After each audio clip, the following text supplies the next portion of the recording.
اب اور کوئی چارہ نہیں۔ اس آواز کا بلند ہونا تھا کہ سب ہی جانب سے سلطان بابا کے سامنے فریاد پیش کی جانے لگی۔ ایک شور سمجھ گیا۔ مولوی صاحب نے بھی بارش کے لیے دعا کی درخواست دائر کر دی۔ سلطان بابا نے ہاتھ اٹھا کر سب کو خاموش کروا دیا اور دھیمے لہجے میں بولے، اگر آپ سب کا یہی مشورہ ہے تو پھر دعا بھی ہم سب اجتماعی طور پر ہی کریں گے۔ آج عصر کی نماز کے بعد بڑے میدان میں بستی کے مرد نماز استسقاء کے لیے جمع ہو جائیں۔ ہم سب پیش امام صاحب کی میت میں باجماعت نماز ادا کر کے اللہ کے حضور اپنی درخواست پیش کریں گے۔ سلطان بابا کی بات سن کر نوجوان طبقے نے تو زور و شور سے ان کی ہاں میں ہاں ملائی، لیکن بزرگ کچھ خاموش ہی رہے۔ میں نے پاس بیٹھے اکرم صاحب سے آہستہ سے اس خاموشی کی وجہ پوچھی تو انہوں نے جواباً میرے کان میں جو سرگوشی کی، اس سے میں صرف اتنا ہی مطلب اخذ کر سکا کہ جبروت کے علم میں لائے بنا بستی کے باہر ایسا کوئی بھی عوامی جمگھٹا اس کی ناراضگی کا سبب بن سکتا ہے، لہٰذا بزرگ یہی چاہتے ہوں گے کہ قلعے داروں کو بھی باقاعدہ دعا میں شرکت کی دعوت دے دی جائے۔ تب تک سلطان بابا مجھے وہاں سے اٹھنے کا اشارہ کر چکے تھے اور یہ طے پایا تھا کہ بستی کے تمام مرد عصر کے وقت باہر والے بڑے میدان میں جمع ہو جائیں گے۔ ہم محفل کو مکھیوں کی طرح بھنبھناتا اور آپس میں سرگوشیاں کرتا چھوڑ کر وہاں سے نکل آئے، جانے ان میں کوئی بعد میں جبروت سے باقاعدہ اجازت لینے یا اس میں شرکت کرنے کی درخواست لے کر قلعے کی جانب گیا یا نہیں۔ ہم بہرحال عصر سے کچھ پہلے بستی کے مضافاتی میدان میں پہنچے تو دعا کے لیے اچھے خاصے لوگ موجود تھے۔ مجھے اسی دن راستے میں سلطان بابا نے بارش کے لیے خصوصی طور پر مانگی جانے والی دعا اور نماز استسقاء کے بارے میں بتایا، اور یہ بھی کہ شاید یہی وہ واحد اور منفرد التجا ہے جو سیدھی ہتھیلیوں کی بجائے ہاتھ کی پشت آسمان کی جانب بلند کر کے دعا کی صورت میں کی جاتی ہے۔ میرے لیے یہ ایک بالکل نئی بات تھی۔ بستی کے لوگوں بشمول امام مسجد نے سلطان بابا سے اس بار درخواست کی کہ وہ جماعت کی امامت کریں، لیکن انہوں نے یہ کہہ کر معذرت کر لی کہ یہ بستی کے جامع امام کا حق ہے۔ بالآخر امام صاحب ہی امامت کے لیے کھڑے ہو گئے۔ سلام کے بعد سب نے ہاتھوں کو پشت آسمان کی طرف کر کے دعا مانگی اور مولوی صاحب نے اپنی چادر پلٹ دی۔ دعا کے بعد نمازی رخصت ہونے لگے، تب اچانک میری نظر بے ساختہ دھوپ کا قہر برساتے آسمان کی جانب اٹھ گئی۔ سورج اب بھی اسی آب و تاب کے ساتھ چمک رہا تھا۔ دور دور تک کسی بدلی تو کیا، کسی مٹی یا ریت کے بگولے تک کے آثار بھی نمایاں دکھائی نہیں دے رہے تھے۔ میں نے سلطان بابا کے چہرے پر کوئی تحریر پڑھنے کی کوشش کی، لیکن وہاں حسب معمول صرف سکون کا ڈیرا تھا۔ وہ تو دعا مانگنے کے بعد اس طرح بے فکر اور لاپرواہ ہو گئے تھے جیسے خدا ان کی ہر دعا سن ہی تو لے گا۔ اچانک میرے ذہن میں ایک اور کوندہ سا لپکا، کہیں یہ اٹل یقین ہی تو نہیں، کہیں یہ اٹل یقین ہی تو کسی دعا کی قبولیت کا اصل کلیہ نہیں، کہیں ہماری دعائیں اسی لیے تو رد نہیں ہو جاتی کہ ہم اندر سے بے یقین ہوتے ہیں۔ ہم جس سے مانگ رہے ہوتے ہیں خود اسی کی سخاوت اور خزانے پر ہمارا اعتماد متزلزل ہوتا ہے، پھر دعا قبول ہونے کا شکوہ کیسا؟ یہ تو اعتبار اور توکل کا سودا ہے، اور سچ ہی تو ہے کہ انسان ہی سدا کا خسارے میں ہے۔ رات کو بھی کئی بار میں نے اٹھ کر آسمان کو دیکھا۔ میرے اندر کا تول مول کرنے والا سوداگر آج یقین اور بے یقینی کے پلڑے دلیل اور جواز کے پتھروں سے برابر کرنے کی کوشش کر رہا تھا۔ آدھی رات کے قریب جب مجھے پہلی جھپکی آئی تب تک آسمان بالکل صاف تھا۔ ایمان اور بے یقینی کی جنگ میں سوداگر کی شک کی جیت ہوئی اور میں تھک کر سو گیا، لیکن صبح بہت سے بچوں کے شور سے میری آنکھ اچانک کھلی تو میری نظر سیدھی آسمان پر پڑی۔ سارا آسمان بادلوں سے ڈھکا ہوا تھا۔ بستی کے سارے بچے کاغذ اور پلاسٹک کی پتنگیں لمبی لمبی ڈوروں سے باندھ کر صحرا میں چلتی تیز ہوا کے دوش پر اڑا رہے تھے۔ میں ایک جھٹکے سے اٹھ بیٹھا۔ صحرا میں بادل کتنا عجیب، تضاد آمیز لیکن خوشگوار تجربہ تھا۔ سلطان بابا بھی صحن میں نکل آئے۔ میں نے ان سے پوچھ ہی لیا، آپ کو اس قدر یقین کیسے تھا؟ مجھے تو جو نعمت میرے دسترس میں میرے سامنے موجود ہوتی ہے اس کے پانے کا بھی کامل یقین نہیں ہوتا، اور آپ ایک انہونی پر بھی اس قدر اعتبار کیسے جمع کیے رکھتے ہیں؟ انہوں نے غور سے میری جانب دیکھا۔ سارا کھیل ہی یقین اور بے یقینی کا ہے میاں، اور یقین جانو کہ تم اس کامل یقین کے بہت آس پاس ہو، بس ثابت قدمی ہی آخری شرط ہے۔ سلطان بابا کی بات ختم ہوتے ہی پہلی بوند نے میری پیشانی چوم کر سلامی دی، اور پھر چند ہی لمحوں میں وہ جل تھل ہوئی کہ کال گڑھ کی برسوں سے پیاسی اور سوکھی زمین کے ساتھ ساتھ میرا اندر بھی پوری طرح دھل گیا۔ کچھ بارشیں ہمارے اندر بھی برستی ہیں۔ کال گڑھ کے لوگوں کو خوشی سے چلاتے اور اچھلتے کودتے دیکھ کر میرے من میں بھی بوندوں کا جل ترنگ بجنے لگا۔ کال گڑھ کی بارش صرف 20 منٹ کے لیے تھی، لیکن میرے اندر کا ساون بہت دیر تک برستا رہا۔ کچھ ہی دیر میں بستی کے تمام لوگ مزار کے باہر جمع ہو چکے تھے۔ وہ سلطان بابا کا شکریہ ادا کرنے کے لیے آئے تھے کہ ان کی دعا سے کال گڑھ کے نصیب کی بدلی آج کھل کر برسی تھی۔ لیکن سلطان بابا نے مسکراتے ہوئے بات انہی پر الٹ دی کہ میں نے اللہ سے صرف اتنی دعا کی تھی کہ کال گڑھ میں جو بھی تجھے سب سے زیادہ عزیز ہے اس کے صدقے بارش بھیج دے۔ اب تو یہ تم ہی سب مل کر کھوجو جو کہ تم میں سے اللہ کا وہ سب سے پیارا کون ہے۔ یہاں بستی میں سب ہی کے من کی کلی کھل رہی تھی، مگر کوئی ایسا بھی تھا جو قدرت کو اپنی سلطنت میں دخل اندازی کرتے دیکھ کر تلملا رہا تھا۔ جانے کیوں مجھے اسی روز احساس ہو گیا تھا کہ جبروت کبھی سلطان بابا کے لیے لوگوں کی آنکھوں کی یہ محبت اور عقیدت برداشت نہیں کر پائے گا، اور اسی خدشے کا اظہار اسی شام سانول نے بھی کر دیا۔ جب میں اس سے ملنے اس کے گھر پہنچا تو مغرب کا وقت ڈھل چکا تھا۔ گھر میں چہل پہل بھی کم تھی۔ سانول نے جلدی سے میرا ہاتھ پکڑ کر مجھے اپنے سرہانے بٹھا لیا۔ اس کی حالت پہلے سے کافی بہتر تھی اور زخم بھی بھر رہا تھا، لیکن اس کے باپ نے اسے اپنی قسم دے رکھی تھی کہ اب وہ تنہا صحرا میں بانسری بجانے کبھی نہیں جائے گا۔ سانول اس بات پر بھی کافی جھنجھلایا ہوا تھا، لیکن فی الحال اس کی پریشانی کی وجہ کچھ اور تھی۔ اس نے مجھے بتایا کہ جس دن سے اس پر حملہ ہوا ہے، بستی کا بوڑھا کھوجی بھی اپنے گھر سے غائب ہے۔ اس کے گھر کو بھی تالا لگا ہوا ہے، اور بستی میں کوئی نہیں جانتا کہ کھوجی کہاں چلا گیا ہے۔ میں بھی چونکا، تبھی وہ بوڑھا اتنے دنوں سے مجھے بھی دکھائی نہیں دیا تھا، نہ ہی وہ سانول کی مجاز پرسی کے لیے اس کے گھر آیا تھا۔ مطلب میرا شک ٹھیک تھا کہ ان نقاب پوشوں کا تعلق ضرور سکینہ کے افغاں سے بھی رہا ہوگا۔ سانول نے میرے خدشات دو چند کر دیے تھے، لیکن میں اسے اپنی پریشانی بتا کر مزید الجھانا نہیں چاہتا تھا۔ میں گھنٹہ بھر اس کے پاس بیٹھنے کے بعد اٹھنے لگا تو سانول نے اصرار کیا کہ کھانا کھا کر جاؤں۔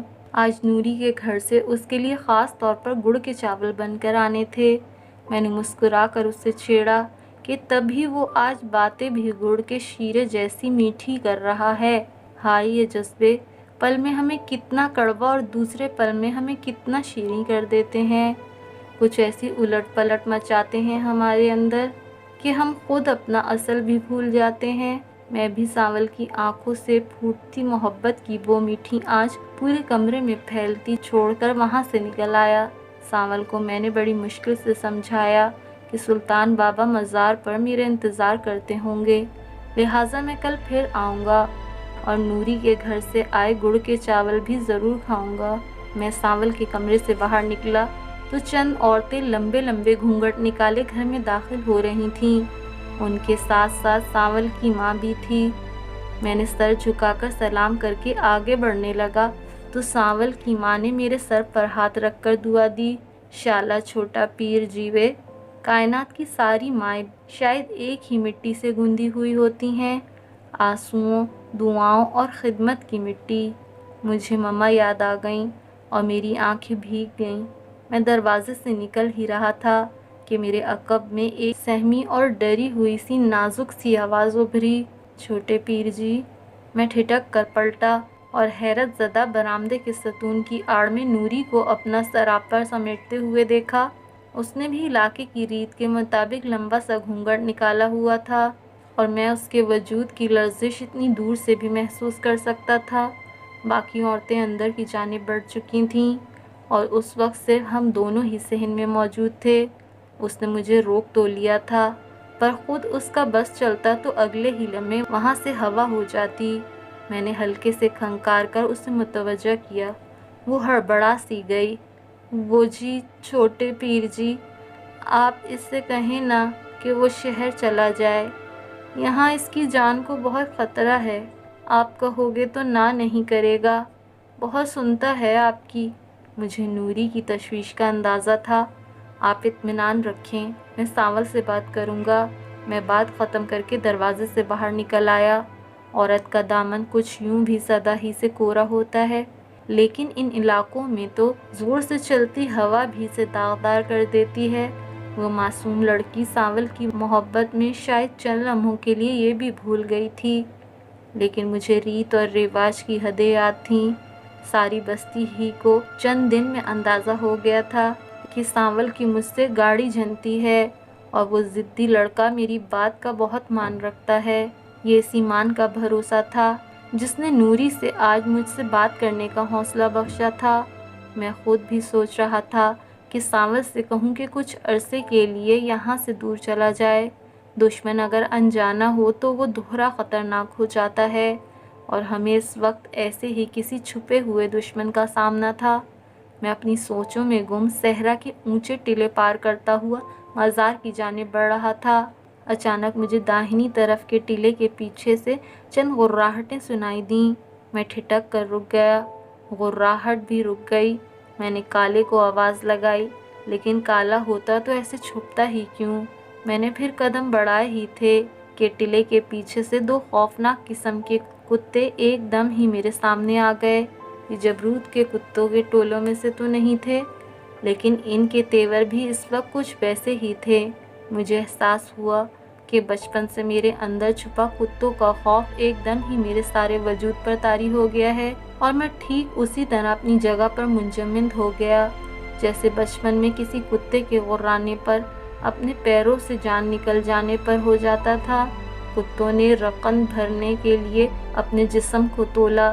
میری رگوں میں بہتے گرم خون نے پل بھر ہی میں میرے سر سے لے کر میرے پاؤں کے تلووں تک کا دورانیہ طے کر لیا، اور تب اچانک ہی کسی طرف سے کالا دوڑتا ہوا آیا اور میرے پاؤں کے قریب آ کر لوٹنے لگا۔ میں ابھی تک ساکت ہی کھڑا تھا۔ کالے کو یوں میرے پاس کلا بازیاں کھاتے دیکھ کر دوسرے کتوں کے تنے جبڑے بھی کچھ ڈھیلے ہو گئے۔ شاید کالے نے صحرا میں بھی اپنا گروہ بنا لیا تھا، اور باقی دو بھی اسی کے ساتھی تھے۔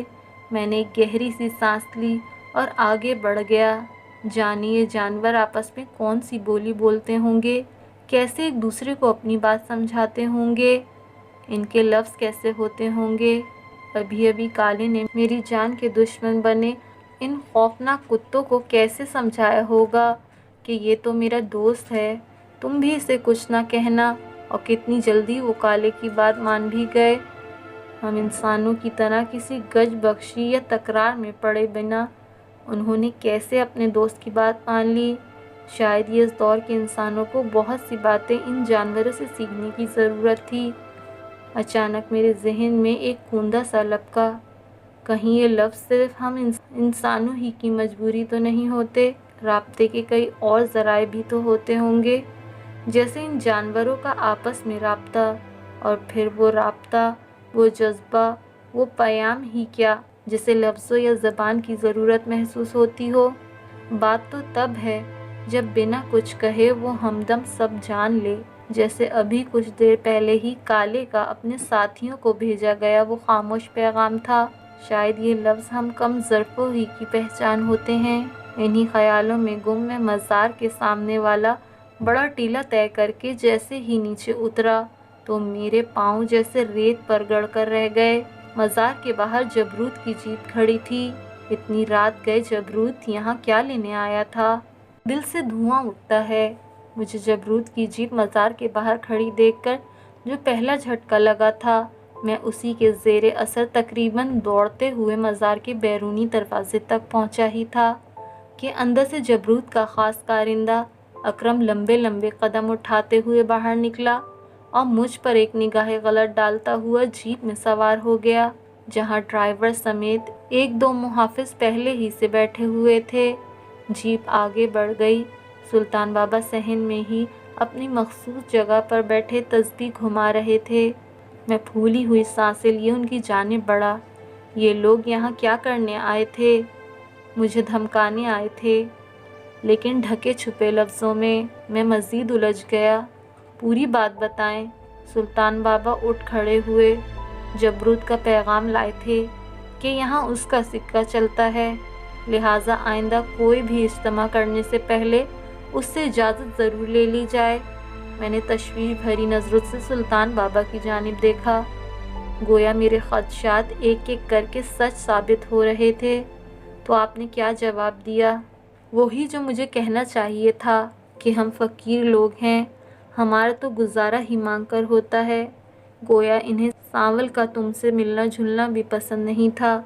سلطان بابا کے لہجے سے ظاہر ہو رہا تھا کہ طبل جنگ بج چکا ہے اور اب جلد یا دیر ہماری جبروت سے حتمی ملاقات ہونے والی ہے۔ عشاء کی نماز پڑھنے کے بعد سلطان بابا کمرے میں آرام کے لیے چلے گئے، لیکن میری قسمت میں آرام کہاں؟ پھر وہی رات، وہی بے خوابی، وہی میری جگراتوں کی محفل اور وہی میری ساتھی تارے۔ کہتے ہیں پرانے زمانوں میں کاہن اور جادوگر ان تاروں کی چال سے حال اور مستقبل کی کروٹ کا اندازہ لگا لیا کرتے تھے۔ میں بھی بہت دیر تک ان شرارتی تاروں میں اپنے مقدر کا تارہ کھوجتا رہا، لیکن وہ مجھے کیسے دکھائی دیتا؟ گردش میں سدا رہتے ہوں، انہیں تو فلک بھی اپنے دامن میں جگہ نہیں دیتا۔ ایسے ستاروں کا آسمان بھی شاید کوئی دوسرا ہی ہوتا ہوگا۔ اگلے روز میں مزار سے باہر سانول کی زور زور سے باتوں کی آواز سے چونکا۔ جلدی سے اٹھ کر مزار کی منڈیر سے باہر جھانکا تو سانول اپنے باپ کے ساتھ لڑتا جھگڑتا اور بحث کرتا مزار کی جانب بڑھا چلا آ رہا تھا۔ اس کے باپ نے صحن میں داخل ہوتے ہی سلطان بابا کو سلام کے بعد اپنا دکھڑا سنانا شروع کر دیا تھا کہ وہ اس لڑکے کے ہاتھوں بے حد پریشان ہے۔ ابھی کل ہی اس کی حالت کچھ سنبھلی ہے اور آج ہی سے اس نے گھر سے نکلنے کی ضد شروع کر دی ہے۔ آپ بڑے پیر جی ہیں، اسے کچھ سمجھائیں کہ اپنے بوڑھے باپ کو اس عمر میں یوں اوزار نہ کرے اور اس کی بات مان کر شہر چلا جائے۔ سانول نے اپنے باپ کو سلطان بابا کے سامنے فریاد سناتے چھوڑ کر میرا ہاتھ پکڑا اور مزار کی منڈیر کی طرف چلا آیا۔ میں نے سب سے پہلے اسے جبروت کے رات والے پیغام کی روداد سنائی، جسے سن کر وہ مزید پریشان ہو گیا۔ اوہ، یہ تو بہت فکر کی بات ہے۔ پھر بڑے پیر صاحب نے انہیں کیا جواب دیا؟ وہی جو انہیں دینا چاہیے تھا۔ سلطان بابا جس مقصد سے کال گڑھ آئے ہیں اسے پورے کیے بنا وہ یہاں سے کوچ نہیں کریں گے۔ سانول نے مجھ سے پھر وہی سوال کیا، لیکن ایسا کیا مقصد ہے ان کا؟ اس ویران بستی میں ان درندوں سے دشمنی مول لے کر کیا ملے گا انہیں؟ میں نے لمبی سی سانس لی۔ یہ تو وہی جانے۔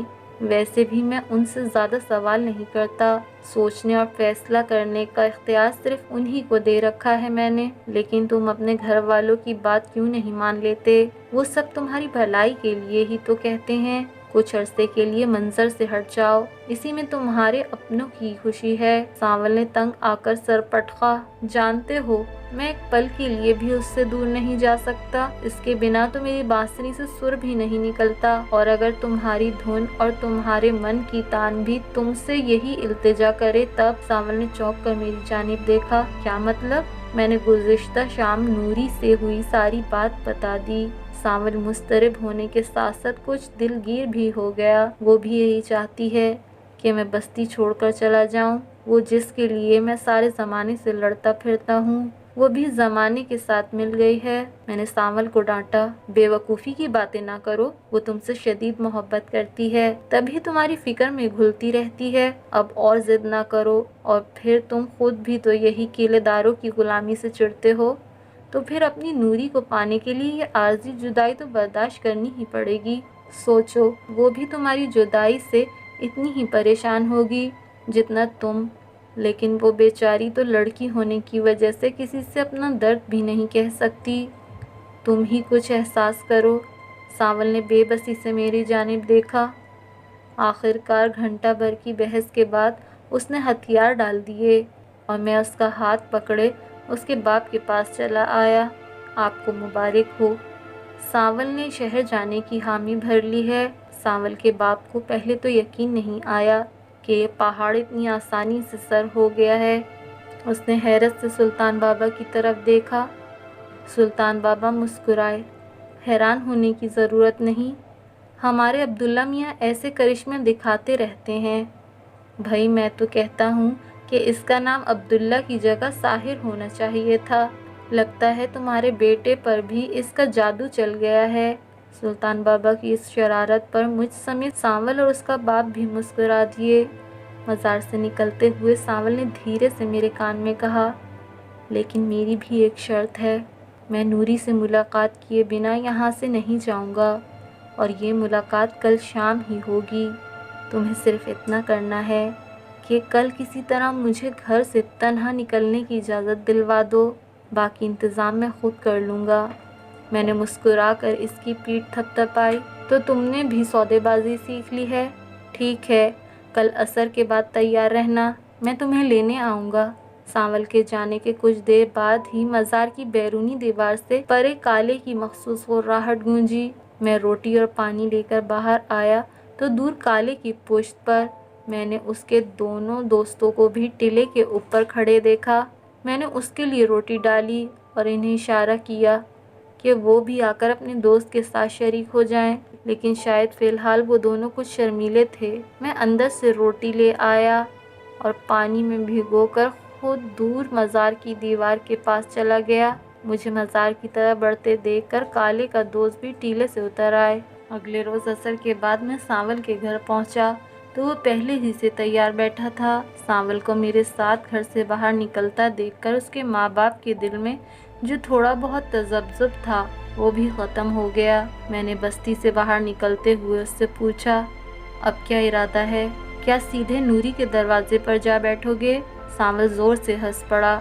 نہیں، جو سودا میں نے تمہارے ساتھ کیا تھا وہی نوری کے سامنے بھی اس کی سہیلی کے ذریعے پیغام کی صورت میں بھیج دیا تھا کہ اگر وہ چاہتی ہے کہ میں شہر جا کر محنت مزدوری کروں تو آج شام اسے مجھ سے ملنے کے لیے مزار کے پیچھے بڑے ٹیلے پر آنا ہی ہوگا۔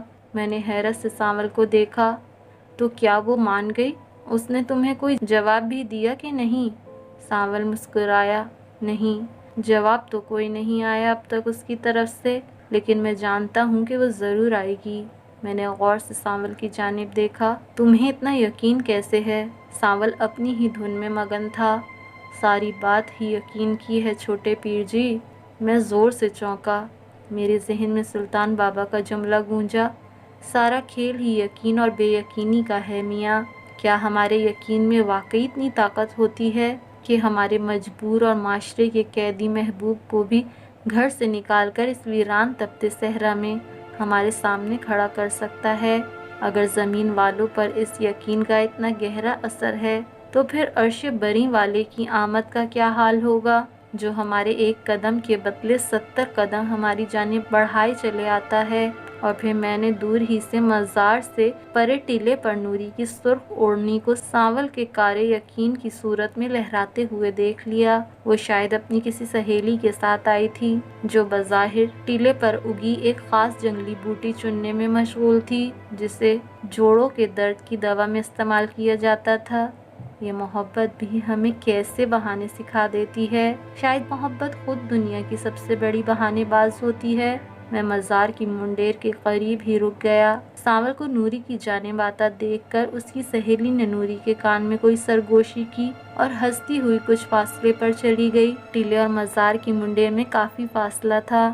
اچانک تیز ہوا نے ریت کے شریر بگولوں کو چھیڑ دیا اور وہ نیند سے جاگ کر صحرا میں ایک دوسرے کے پیچھے لپک کر کوکلا چھپاکی کھیلنے لگے۔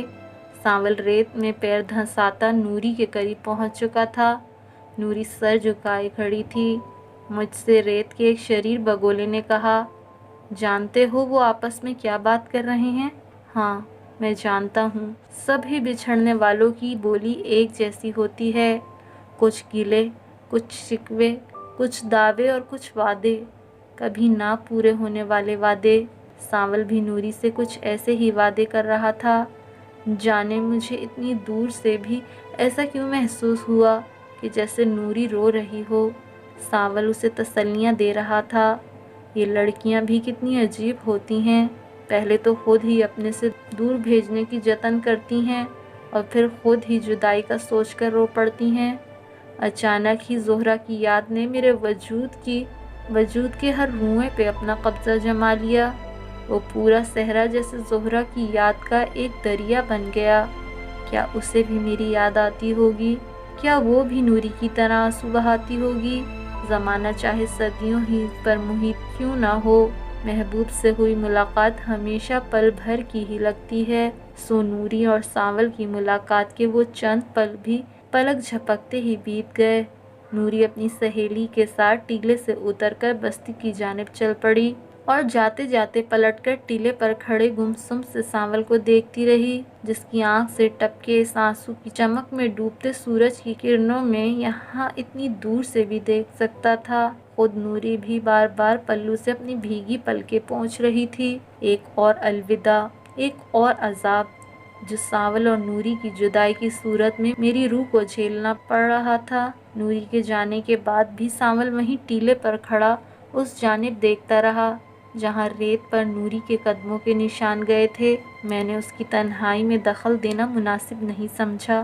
میں جانتا تھا کہ اس وقت صرف اس کا جسم ہی اس ٹیلے پر موجود ہے، اس کی روح تو نوری کی آنکھوں سے ٹپکتے آنسوؤں کو چننے، ان سے وضو کرنے کے لیے نوری کے ساتھ صحرا پار کر گئی تھی۔ سورج ڈھلنے کے بعد سانول بھی اپنی محبت کے غروب ہوتے آفتاب کی طرح ٹیلے سے نیچے اتر آیا۔ وہ بہت مضمحل لگ رہا تھا۔ میں نے اسے تسلی دی، دائمی حل کے لیے کبھی کبھی یہ عارضی جدائی ضروری ہوتی ہے۔ سانول کو اگلی صبح روانہ ہونا تھا۔ وہ رات دیر تک میرے ساتھ بیٹھا رہا اور پھر اس کے لاکھ منع کرنے کے باوجود میں اسے گھر تک چھوڑ آیا، لیکن اگلی صبح میرے بے حد اصرار کے باوجود اس نے مجھے ریلوے اسٹیشن تک ساتھ چل کر الوداع کرنے سے منع کر دیا، بقول اس کے وہ پہلے ہی بہت اداس تھا اور اگر میں اسٹیشن تک ساتھ آیا تو کہیں وہ اپنا ارادہ ہی نہ بدل دے۔ وہ صبح سویرے ہی مزار پہنچ گیا تھا۔ اس کی گاڑی دوپہر کی تھی۔ میں خود اسے رخصت کرتے ہوئے بہت اداس تھا۔ اس کے ساتھ کال گڑھ میں اتنے دن کیسے کٹ گئے کچھ پتہ ہی نہیں چلا۔ جاتے ہوئے مجھ سے گلے لگ کر رویا۔ میں نے جلدی سے اس کے آنسو پوچھے۔ ارے یہ کیا؟ تم مجھے بہت یاد آؤ گے عبداللہ۔ میں روز تمہیں ایک خط لکھا کروں گا اور تم جواب میں مجھے اس بستی، اس صحرا اور نوری کی خبر لکھنا۔ میں نے ماحول بدلنے کے لیے اسے چھیڑا۔ اچھا، تو گویا خط میں بھی اسی کی باتیں۔ میں تو یہ سمجھ بیٹھا تھا کہ تم میرے لیے خط لکھا کرو گے، پر اپنے ایسے نصیب کہاں۔ سانول میری بات سن کر مسکرا دیا۔ اگر میرا خط اس تک پہنچ پاتا تو یقین کرو میں اسے ہر خط میں عبداللہ کی باتیں لکھا کرتا۔ میں نے نوری کو پیغام کروا دیا ہے کہ تم سے اسے میری خیر خیریت پتہ چلتی رہے گی، اور اگر اسے کوئی ضروری پیغام دینا ہو تو وہ بھی تمہارے ذریعے مجھے دے سکتی ہے۔ میں ڈاک بابو کو بھی خاص التجا کر کے آیا ہوں کہ مزار والی ڈاک کا خاص خیال رکھے۔ میں نے سانول کو اطمینان دلایا کہ وہ فکر نہ کرے، میں اس کے ساتھ رابطے میں رہوں گا۔ جانے سے پہلے وہ خصوصی طور پر سلطان بابا کے کمرے میں جا کر ان کی دعا بھی وصول کر آیا تھا۔ سانول کے جانے کے بعد ایک دم ہی جیسے ساری فضا اداس اور میری تنہائی اور وحشت دو چند سی ہو گئی تھی۔ دل پھر سے ہونکنے لگا تھا۔ گاہے دل سے دھواں اٹھتا ہے، ابھی رہتا ہے اس مقام میں کوئی۔ اگلے روز سکینہ کے بوڑھے نانا نانی سلطان بابا سے ملنے چلے آئے۔ جانے کیوں انہیں دیکھ کر اب میرا کہیں چھپ جانے کو دل کرتا تھا۔ مجھ سے اب ان کی فریاد برداشت نہیں ہوتی تھی۔ بڑھیا کا آج یہ اصرار تھا کہ اگر سلطان بابا سکینہ کی اوڑھنی پر 3 بار دم کر کے اور دعا مانگ کر پھونکیں گے تو وہ ضرور واپس لوٹ آئے گی۔ سلطان بابا نے شاید اسی کے اطمینان کی خاطر اس سے کہا کہ وہ سکینہ کی پھولوں والی چادر یہیں چھوڑ جائے۔ وہ ضرور سکینہ کی بازیابی کی دعا کریں گے۔ وہ دونوں یوں خوش ہو گئے جیسے واقعی انہیں سکینہ مل گئی ہو۔ مزار سے نکلتے ہوئے بڑھیا کی نظر مجھ پر پڑ گئی۔ تو اس نے میرے سر پر ہاتھ پھیر کر مجھے دعا دی کہ خدا میری ہر مراد پوری کرے، اور ٹھیک اسی لمحے میرے من کی صرف ایک ہی مراد تھی، یا خدا اس لاچار بڑھیا کو اس کی نواسی سے ملا دے۔ کچھ دیر میں سورج ڈوب گیا۔ آج میں کالے اور اس کے دوستوں کے لیے پہلے ہی پانی اور روٹی باہر رکھ آیا تھا تاکہ اس کے دوست میری وجہ سے کوئی جھجک محسوس نہ کریں۔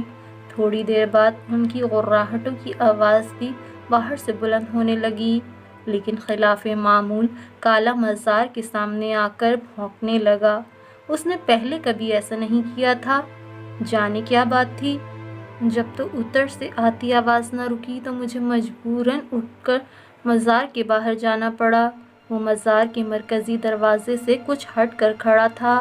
پہلے تو مجھے کچھ سمجھ ہی نہیں آیا کہ کیا مسئلہ ہے، پھر اندھیرے میں اس کے سامنے ریت پر پڑے سفید کپڑے پر میری نظر پڑی تو میں چونک کر آگے بڑھا۔ وہ شاید کہیں سے ایک کپڑا اٹھا لایا تھا اور مجھے یہی دکھانے کے لیے بار بار بھونک کر باہر بلا رہا تھا۔ ارے یہ تو میرا ہی کرتا تھا جو 2 دن پہلے ریت کے شدید طوفان کی وجہ سے مزار کی الگنی سے اڑ کر نہ جانے صحرا میں کہاں کھو گیا تھا۔ لیکن یہ کالے کو کہاں سے ملا؟ مجھے سانول نے بتایا تھا کہ جبروت کے سبب ہی پالتو کتے انتہائی حد تک سدھائے ہوئے اور اپنی حسیات میں کمال حد تک ہوشیار ہوتے ہیں۔ اوہ، تو پھر ضرور کالے نے کرتے سے میری جسم کی باس پائی ہوگی، تبھی وہ یہ کرتا یہاں اٹھا لایا۔ کہتے ہیں کہ کتے کی سونگھنے کی حس اس قدر تیز ہوتی ہے کہ وہ سینکڑوں لوگوں میں سے بھی اپنے مالک کے جسم کی بو شناخت کر لیتا ہے۔ آج میں نے اس کا عملی مظاہرہ بھی دیکھ لیا تھا، اور پھر اچانک ہی میرے ذہن میں ایک ساتھ بہت سے جھماکے ہوئے اور میں اندر کی جانب دوڑا۔ ایک مبہم سی امید نے میرے اندر جیسے بجلیاں سی بھر دی تھیں۔